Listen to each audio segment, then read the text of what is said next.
Hey guys, welcome back to my channel.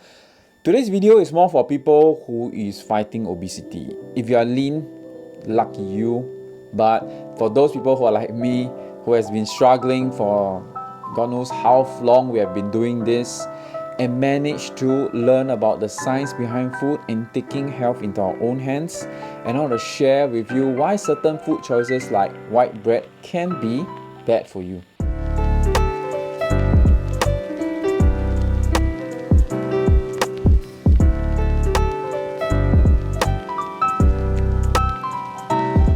So why is white bread bad for you or for me or for anybody who's trying to fight obesity? Basically, white bread is a refined carbohydrate. And this refined carbohydrate comes from wheat or certain forms of grains.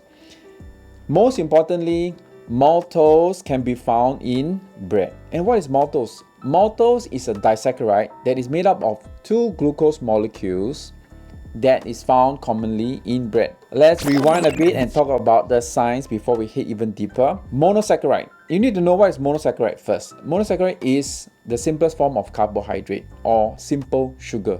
So there are three types. Number one is glucose. Most of you will know what is glucose all about. Number two is fructose. Fructose can be found in fruits and honey. And number three is galactose. And galactose is found in milk or dairy. So these are the three simple sugars. And why then is maltose bad for you?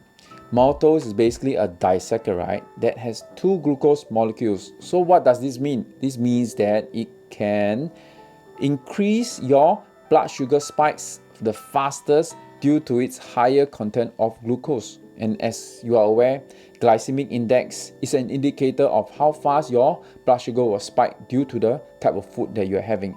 And bread also has a high glycemic load. So in essence, this is bad for diabetics or anyone who is trying to avoid storing excess glucose as fats.